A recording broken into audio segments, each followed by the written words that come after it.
Est-ce que l'arrivée de Kylian Mbappé du côté du Real Madrid est un caprice ou un réel besoin? Salut à tous les gars, c'est Azial. Aujourd'hui, on se retrouve pour une nouvelle vidéo où on va revenir sur le sujet Mbappé, notamment grâce à une déclaration de Thierry Henry qui, je trouve, est plutôt intéressante où il a déclaré que Mbappé n'était pas quelque chose de primordial pour le Real Madrid. Finalement, quelque chose qu'on sait déjà, mais vous allez le voir, on va aborder un autre sujet peut-être, enfin en tout cas un autre angle de ce sujet-là, au-delà du besoin, parce qu'à l'heure actuelle on le sait, Mbappé n'est pas forcément un besoin du Real Madrid. Quand tu parles du club qui vient de gagner avec des champions, on va dire que ce club n'a pas forcément de besoin, même si c'est pas toujours le cas, parce que des fois tu peux gagner avec des champions sans être vraiment au-dessus et en ayant, on va dire, un petit peu de réussite, etc.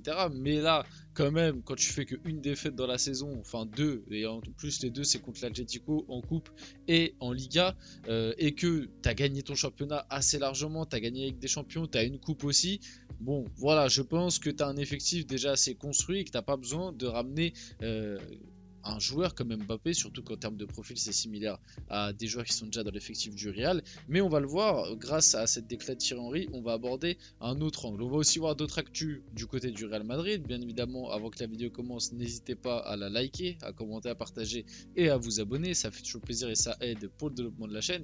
Et on peut y aller dès maintenant. Qu'est-ce qu'a déclaré Thierry Henry? Thierry Henry a tout simplement déclaré, après la victoire du Real Madrid en Ligue des Champions, le Real Madrid a gagné la Liga et la Ligue des Champions sans Mbappé et Hendrick. C'est vrai qu'il a même rajouté Hendrick. Ils n'ont pas besoin d'eux. C'est du luxe. C'est ça le Real. Et j'ai même envie d'aller un peu plus loin. Est-ce que finalement, l'arrivée d'un joueur comme Kylian Mbappé, parce que Hendrick, je trouve que le sujet est un peu différent parce que même si tu as investi une grosse somme, les gars, faut pas oublier que Hendrick, si je me trompe pas, c'est 80 millions d'euros. Alors il doit y avoir des bonus dans le lot, ils n'ont pas dû payer 80 millions en cash dès maintenant, mais en tout cas, bonus compris, on avoisine les 80 millions d'euros si je me rappelle bien de tête. Donc c'est un transfert très conséquent, hein, on va pas se mentir, pour un joueur qui lui par contre peut occuper ce rôle de numéro 9, parce que de base Hendrick est un numéro 9, même si je me trompe pas, il peut aussi jouer un petit peu en numéro 10 et sur le côté droit parce qu'il est gaucher, mais de base ça reste quand même plus un numéro 9, donc lui répondrait à un certain besoin du côté du Real, comme quoi il n'y a pas de numéro 9 à l'heure actuelle dans l'effectif à part Rossellou. Maintenant sur le cas Mbappé, bon, même si Hendrick est jeune et qui vient plus dans la rotation je pense de base, c'est un gars qui au moins dans le recrutement, dans l'idée, correspond un peu au manque du Real Madrid, et même il y a le côté gros prospect potentiel, etc. Mais pour le cas Mbappé, est-ce que finalement ce n'est pas juste un caprice de la part de Florentino Pérez? Moi je me pose vraiment la question parce que finalement je me suis un petit peu retracé le fil, etc. Et même vis-à-vis d'un Carlo Ancelotti, j'ai jamais senti de la part d'Ancelotti une certaine envie, ou en tout cas il ne l'a jamais montré lors de certaines déclarations où il aurait pu laisser des messages un petit peu cachés, et Carlo Ancelotti ne l'a jamais fait. Alors je pense aussi c'est parce que c'est un professionnel qui sait se concentrer sur son équipe et ne pas parler des joueurs qui ne font pas partie de son effectif, mais t'as jamais senti, tu sais, ce truc de essayer de l'attirer de la part d'un Ancelotti, tu vois, t'as jamais senti ce truc comme quoi Mbappé était vraiment quelque chose d'indispensable. On s'en rappelle même l'été dernier, quand le Real Madrid s'est concentré uniquement sur Mbappé pour essayer de remplacer un Benzema, de son côté, un Carlo Ancelotti voulait Harry Kane. C'est ce qui était sorti dans les infos l'été dernier. Ancelotti voulait un vrai numéro 9. Le Real ciblait Harry Kane. Au final, ça s'est pas fait parce que justement, du côté de la direction de Florentino Pérez, on se concentrait davantage sur Mbappé, mais on le voit que du côté d'Ancelotti, par exemple, c'était peut-être pas le choix à faire.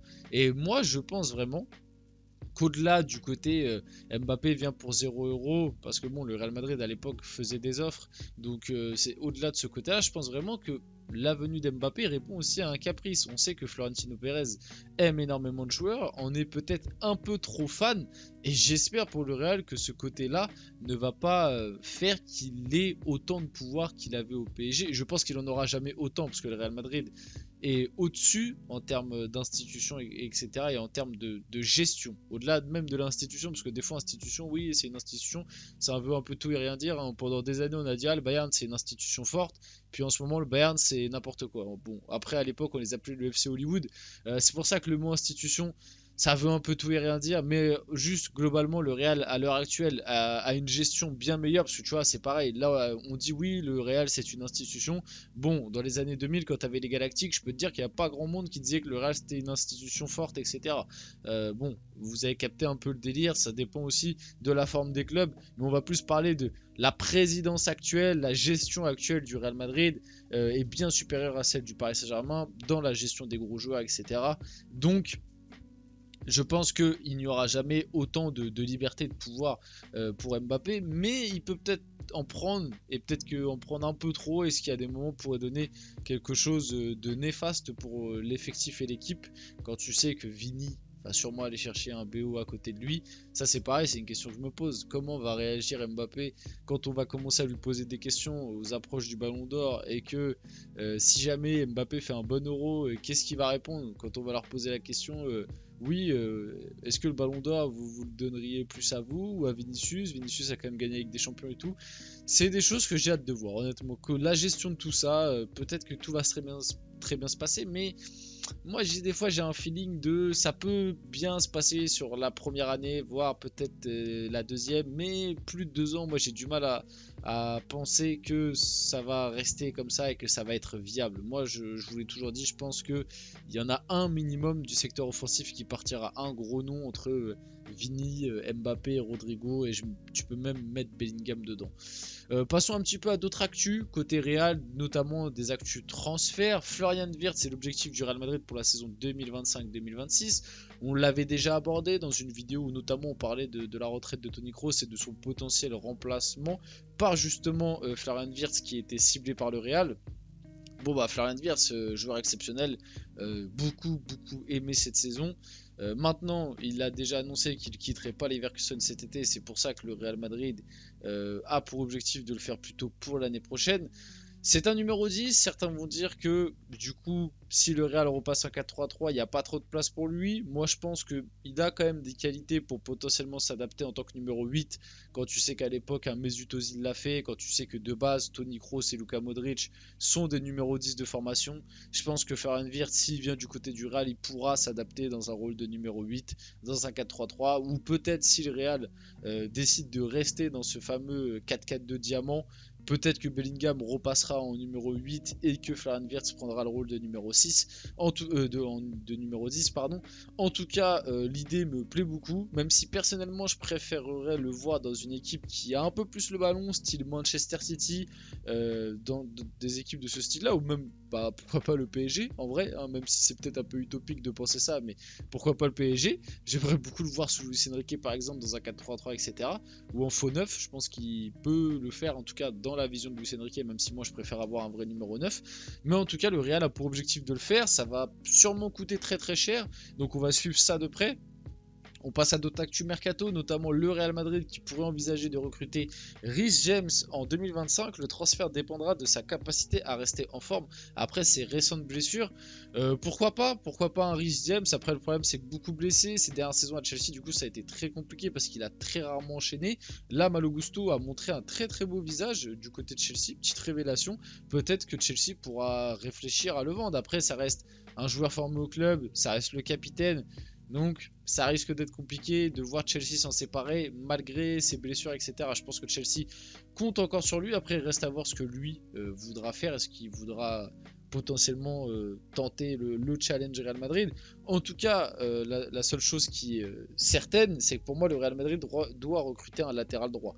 Je pense pas que ce soit viable, même si en vrai, dans ma tête, je pense ça déjà depuis 2 ans et ça fait 2 ans qu'ils s'en sortent très bien comme ça. Mais moi, je pense que Carvajal et Lucas Vazquez, au bout d'un moment, c'est pas suffisant.